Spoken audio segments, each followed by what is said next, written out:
And so we're very excited that you're here today, and looking at our program, I'm very excited to discuss each of these topics and participate in the discussions throughout the course of the day. At this time, I would like to ask our first panel of presenters to come up. Our first presentation this morning is comprised of a panel from Harvard University. James Capobianco is a reference librarian with a Master's in Library and Information Science from Simmons College and a Master's in Education from Harvard University. His current research interests include the physical history of books, particularly marks representing historical Harvard Library call numbers and workflows. Hannah Ferello earned a Master's in Musicology from Brandeis University in 2015 and has completed her MLS studies at Simmons College 2 weeks ago. Congratulations. She currently serves as a representative on the executive board of the New England Technical Services Librarians and is looking forward to beginning her professional library career. When she's not in the library, Hannah can most often found running through mud pits and jumping over fires on the local obstacle race circuit. James and Hannah are public services staff at Houghton Library, Harvard's principal rare books and special collections library. This year marks Houghton's 75th anniversary, a momentous occasion which has been marked with exhibitions, events, and a commemorative book. They will be speaking this morning about welcoming virtual visitors into the Houghton Library with a podcast series. Christina Linklater is not able to be here today due to a situation which required her immediate attention. This morning's presentation is titled Podcasting for Librarians. Please join me in welcoming James and Hannah.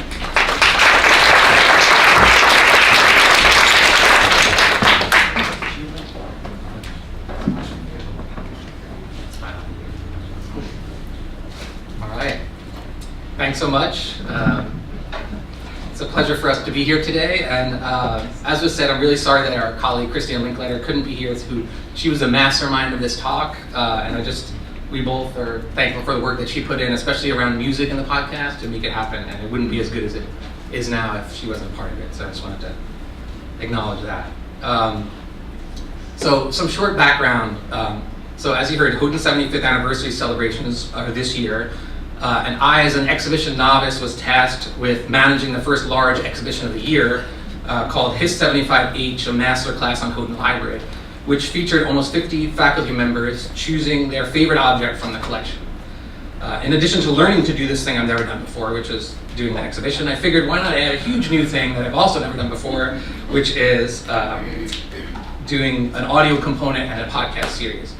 And I thought it'd actually be a great way to reach a new audience and allow faculty to have more of a voice than they would have in the exhibition, to talk about their own research, but also to reveal the way the library can be used as a tool for both research and teaching. So no ideas come from a vacuum, and this podcast was no exception. In addition to Christina and I actually listening to and discussing fervently especially the first season of Serial all the time in the break room, I and Hannah and all of us listened to a lot of podcasts, and we were interested in podcasts. I also began to do voice acting for an audio drama called Greater Boston that a friend of mine writes. So that, in addition, the year before, a very talented undergraduate intern had done a series of podcasts related to the Woodbury Poetry Room, which is also part of Harvard Houghton Library. Perhaps most interestingly, like the audio dramas and podcasts of today, they have the radio dramas of the past as sort of precursors. We also had our own inspiration from our own audio past in our collection called Subversion in the Houghton Library, which is an audio drama created for Houghton's 11th anniversary in 1953. And I just wanted to give you a taste of what that sounds like.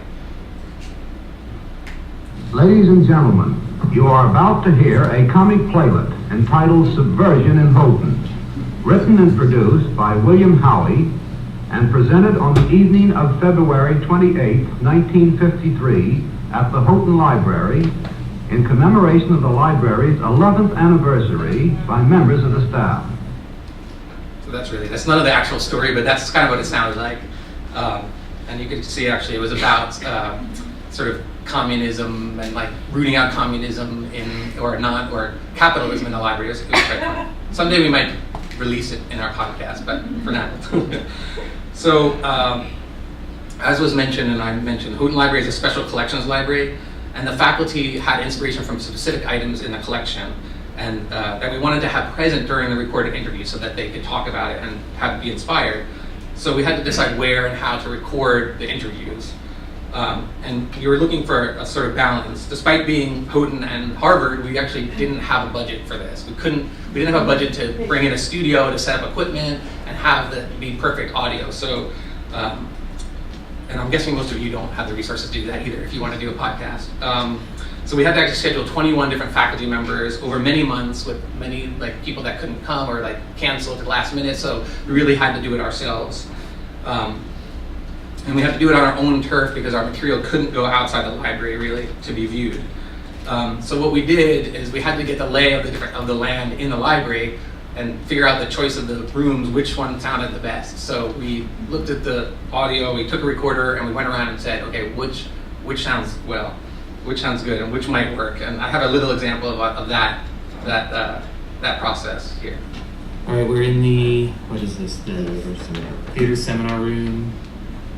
All right, we're in the Richardson room now. All right, now, echo, wooden echo. That one wasn't gonna work.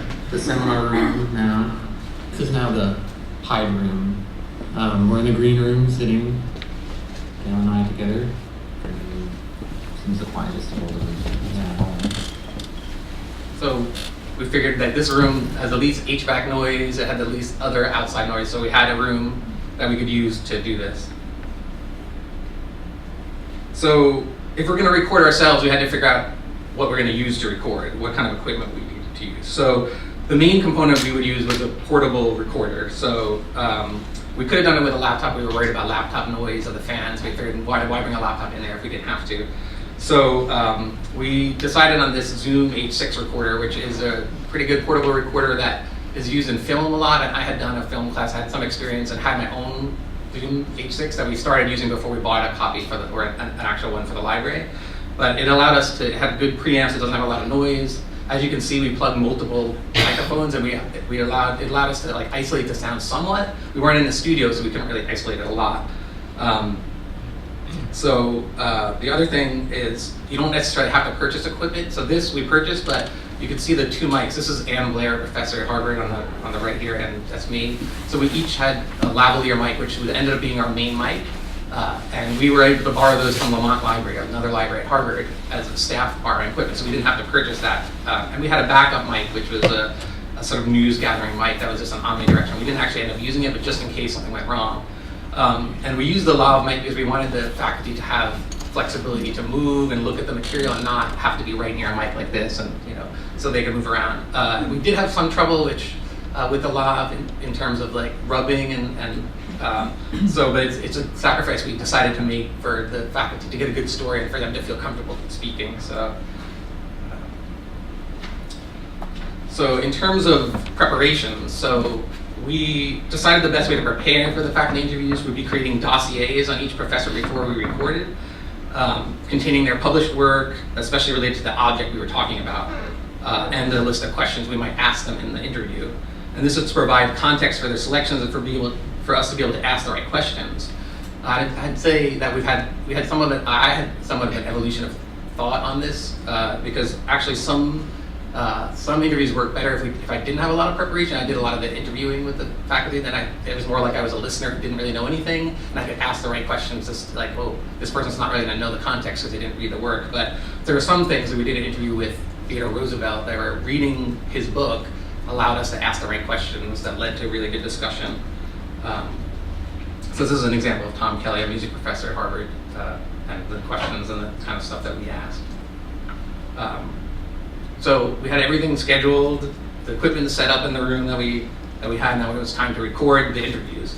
And ideally it was someone talking to the professor, usually me, but we also had a couple of guest hosts as well, other staff that were willing to help out. And someone serving as an engineer, making sure the recordings were started, levels were good, and nothing was obviously wrong, usually with headphones on. That often was had. We had about 30 minutes to an hour conversations, usually starting with the item the faculty chose for the exhibition and moving more generally to their research and teaching. And I tried to stress to interviewees that they could say something again if it went wrong, like it wasn't going to be final, we were going to edit it. So, and some people really were good at that and said, let me just say that again. But some people, there are different levels of comfort, and a lot of people wanted to have a script in front of them and read a lot of times from the script, which worked fine. And with those earlier dossiers that I mentioned, were close at hand to take notes on, and I use them, but also to prompt the host if the conversation wasn't going anywhere. On the right side here, you can see notes that were taken by the audio engineer, Hannah, I believe, for the earlier Tom Kelly interview. So these are the specific things that we talked about that would be very useful later in post-production when we got to the audio and had to do something with it to make the podcast.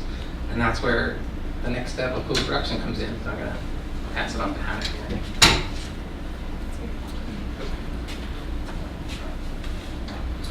Thank you, James. So after each interview, we were left with approximately an hour of audio. For most of them, some were shorter. And I'm going to discuss the editing required to transform this raw chunk of material into a cohesive 15-minute approximate podcast. And this is known as the post-production process. So post-production, how does it work? There are several steps, and everyone does it a little bit differently. But this is a basic overview of my basic workflow. The primary steps are the ones that you see in red, and then things subsidiary coming under that. We're going to go over each of these steps individually for now, but just know I'm going to skip over the music part, and then we'll come back to that later in a few minutes. So after we'd finished an interview, I would have 4 files that looked approximately like this. There'd be 1 file for each mic, how James showed you. We had a bunch of things plugged in. I almost exclusively worked with the file containing the lavalier, the lapel mic that we were talking about. But I kept the other files on hand in case they were needed for backups or edits, and sometimes we referred to them, but not that often. Looking at this, you can see a screen full of wavy teal lines is really not all that helpful if you're knowing where you want to start cutting and pasting and splicing things. So before I could do any editing, I needed to analyze it. And I did this both by listening through the recording, start to finish, even though I'd been in the interview, I listened to it all the way through again, and also by referring to that timeline that you were just looking at in James's last slide. These timelines were really helpful in locating important quotes and segments. And there was one interview where we didn't manage to take notes. I think I couldn't be there for some reason, so James was kind of doing everything. And when it came time to edit that podcast, it was incredibly difficult without having notes. So if you end up doing something like this, I do highly recommend taking notes. It's very helpful. So I'll listen through the recording and look over the timeline, and then mark the major thematic sections in this audio file. And that allowed me to jump back and forth quickly between segments when it came time to cut things. And when I was finished, I had something that looked sort of like this. It's a little difficult to see, but each one of those arrows is above a marker with the title of a thematic section, just something that I made up and put in there. This interview was probably our shortest, so there aren't a lot of sections, but most interviews had somewhere around like 10 to 12. And once these sections were marked, I could easily select a single section to work on. It let me break down the sections into their own small files, and I could pull them out of the large file itself and work on them completely separately, which allowed me to edit their content as well as removing any like ums or lip smacking, talking noises. Also, those edits wouldn't be reflected in the main base file, so I always had a backup if I needed to go back and grab something. For the most part, I would usually end up with far more sections than were needed. So for a 15-minute podcast, I would try to edit around 10 minutes of audio, and the rest would be filled in with background music and segues and that sort of thing. So this meant I needed to be selective as deciding which sections to edit and use for the final podcast, which brings us to crafting a narrative. There are 3 main questions at this point in the process: which segments to use, how to connect them, and how to introduce the content. So for selecting interview segments, the main goal was to select sections that would create a natural sounding storyline and give a narrative arc to the episode. Some interviews had this natural arc just already built into them, which made this really easy. I could just take the first 5 or 6 sections and use them in the order that they had occurred. But for the most part, it was much more of a patchwork process. The conversation would start on one topic, go somewhere else, and then wrap back around. So I ended up taking a couple sections from the beginning, one from the middle, some from the end, reordering them and putting them all together in an order that would flow for a listener that hadn't heard this full conversation. I think it's important to point out at this point, when you're taking sections of a conversation out of context, you have to be really mindful of the potential to alter the original message. So my main goal was the creation of a short, logical episode, but the narrative didn't belong to me, that belonged to the professor. So I needed to make sure that my choices reflected and strengthened their message without changing what they were going for. The selected interview segments were almost exclusively audio of the interviewees, We usually didn't include any of the interviewer questions in the final podcast, which allowed us to connect the segments using voiceover segues. We would script these after the fact to include any relevant questions that were asked in the interview, as well as to provide background information that a listener may not know offhand. So things like the meaning of acronyms or disciplinary jargon, that sort of thing. The first segue would always serve as an introduction to the episode and would include background information such as the primary theme, the name, title, and academic department of the professor, and that sort of thing. And these segues would eventually be recorded by James and myself, or on occasion a guest host. This narrative stage is also where I would begin a transcript, and that's what you can see over on the left side of the screen is what our transcripts look like. These are incredibly important for accessibility purposes, but they're also very useful places to provide extra notes and credits to any contributors, such as the musicians, which you can see the links to some music on the bottom third.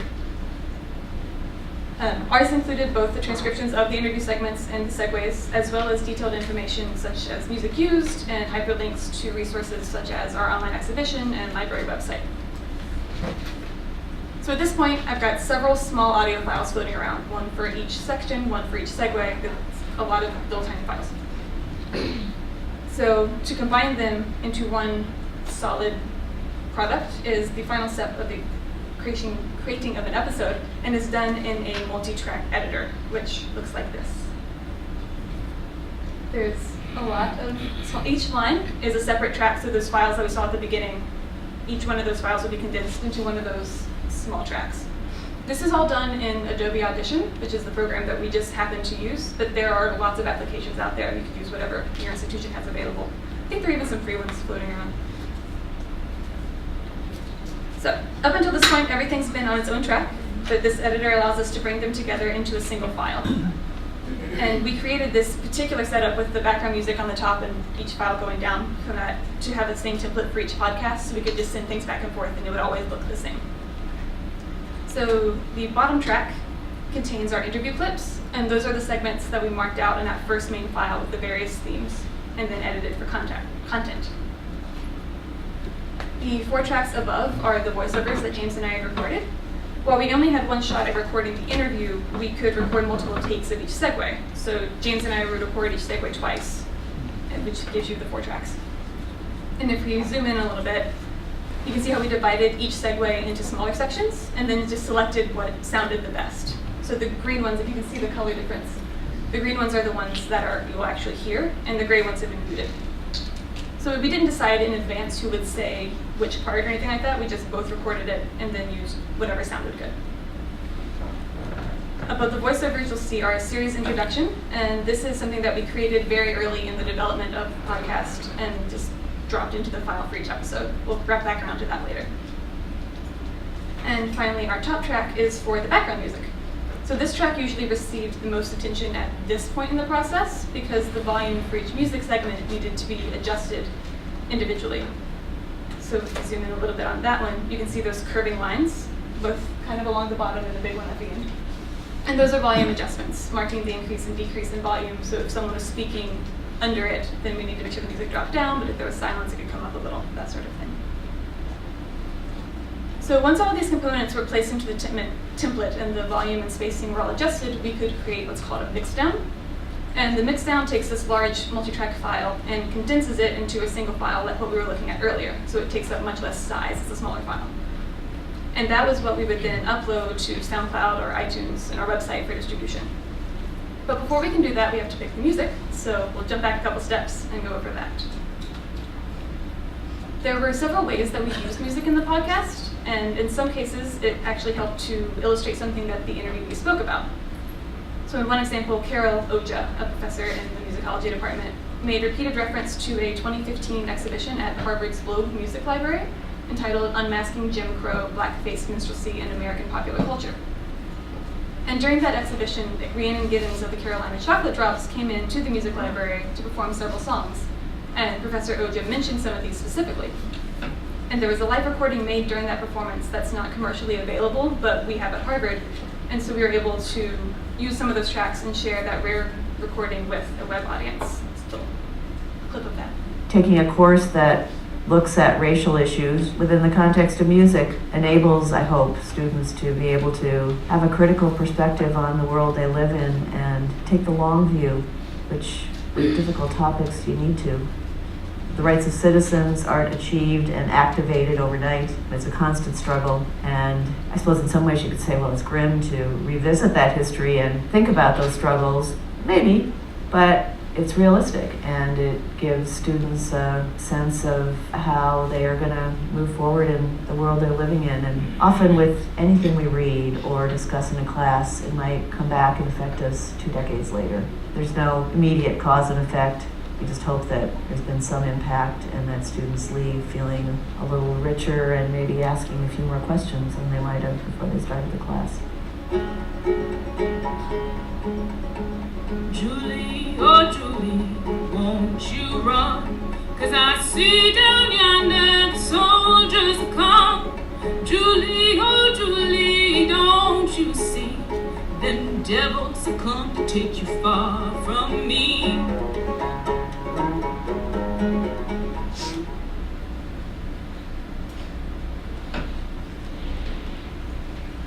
In other cases, music would serve as sort of a connective tissue between various thematic sections in the podcast. So sometimes the sections would kind of flow into each other, but in other cases they were kind of disparate. For example, Professor Elaine Scarry chose to discuss 3 miniature books from a collection of Charlotte Bronte juvenilia. And these books depict imaginary worlds created through drawings, stories, and poetry, and concern the fantasy domains of the Glasstown Confederacy and Angria. They were written when Charlotte was 13 and her brother Branwell was 12.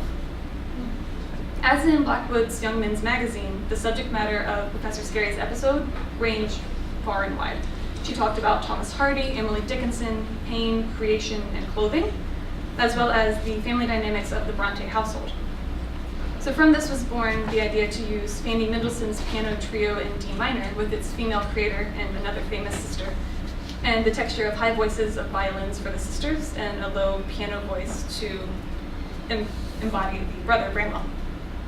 In this excerpt, you can hear the music is one layer underneath the discussion, and then is heard by itself, sort of connecting before the conversation turns to another topic. Often Branwell is, I think, undervalued because he didn't in adult life write any great novels, and he did have a drinking problem, and he did get into trouble in some of the forms of work that he tried to undertake. But at least when they were children, we know that he had a tremendous influence. And when you read a book by Charlotte Bronte or Emily Bronte or indeed Anne Bronte, whose books are less well known but are tremendous social critiques, when you read any of those, you think, where did these young women learn this male voice that seems to come out of nowhere and is a kind of oppressor's voice, but almost a person that expects others to thrill at the sound of his voice? It's almost surely from the brother Branwell that they derived that, practiced that interaction between the male and female speaking voice.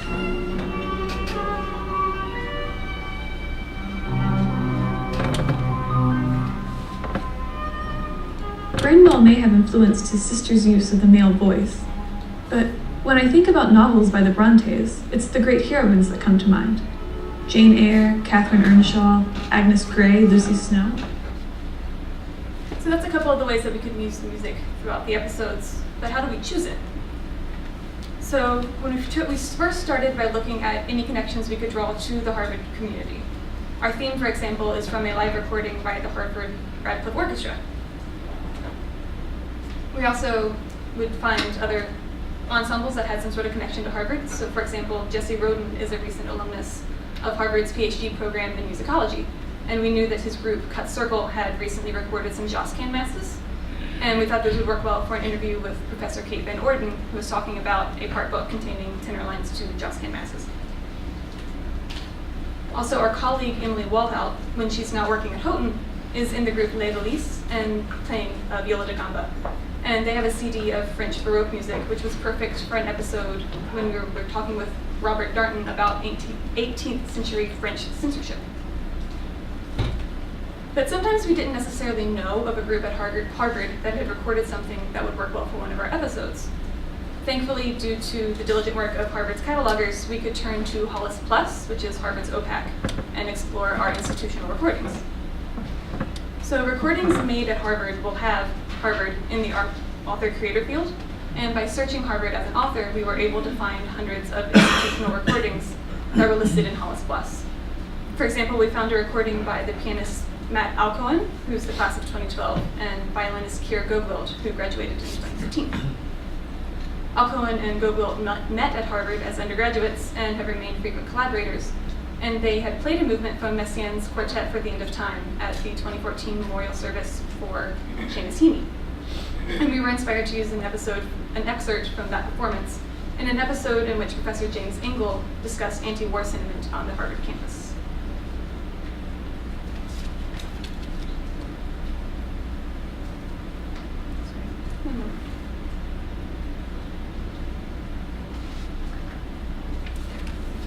Throughout our conversation, Professor Engel highlighted the connections between collection materials and current and historical events.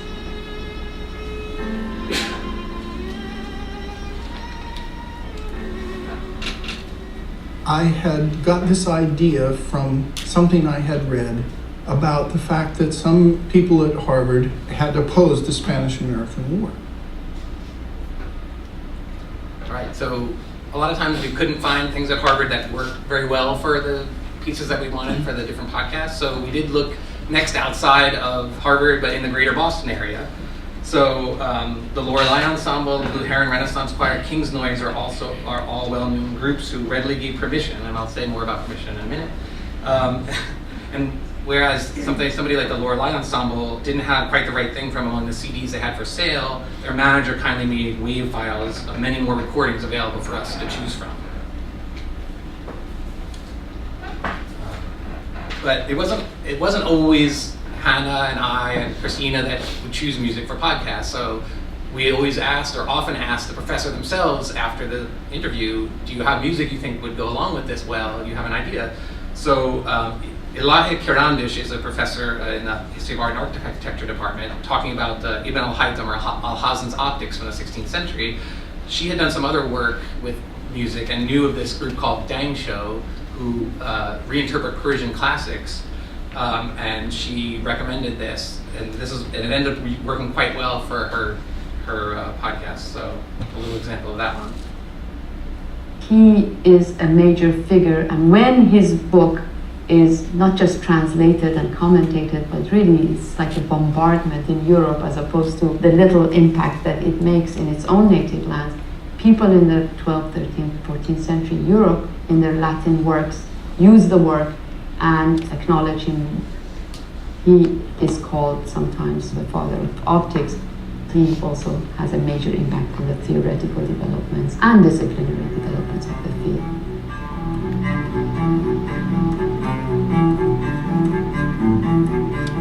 The study of the transmission of texts and their importance to different parts of the world is really a fascinating aspect of intellectual history.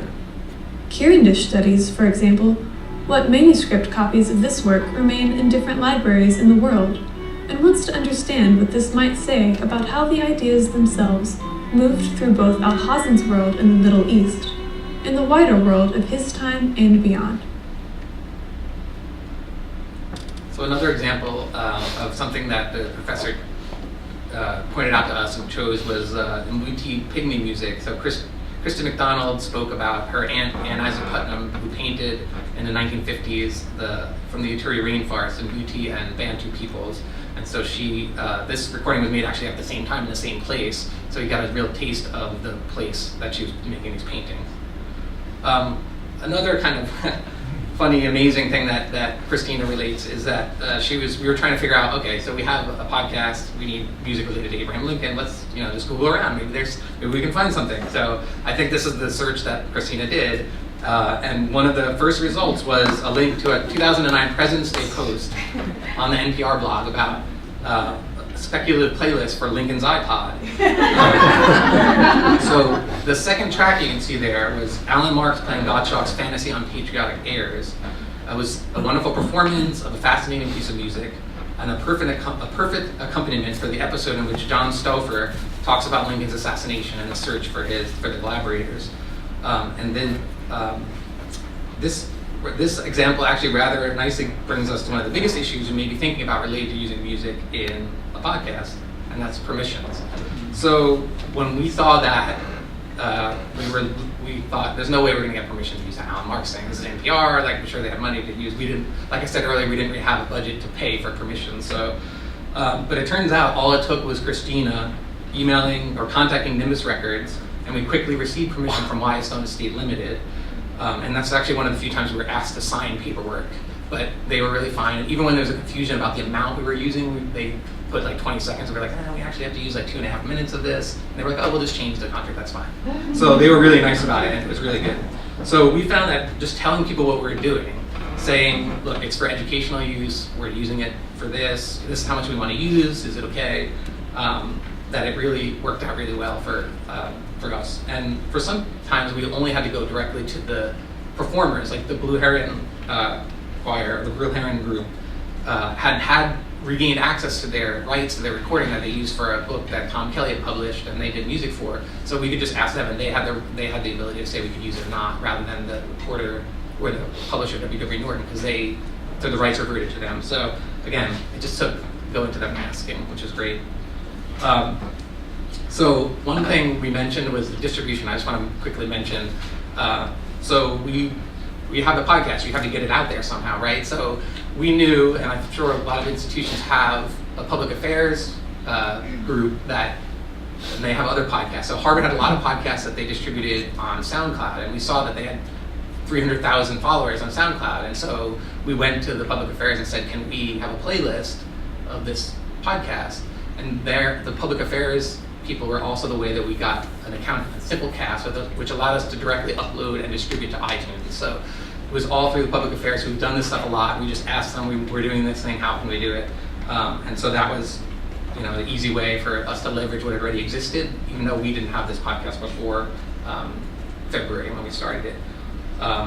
So finally, to wrap up, as any serial listener knows, or any podcast, a memorable and not annoying theme song, we hope, and sequence is crucial. So we referenced the Stravinsky clip earlier from the HRO, the Harvard Radical Orchestra, so I'm just going to end by playing the little intro sequence that we use in each of our podcasts. Houghton is just this amazing place. It's fascinating. It's yours for the asking. And that is incredible. Plus it's cool. Welcome to Houghton 75. And that was it.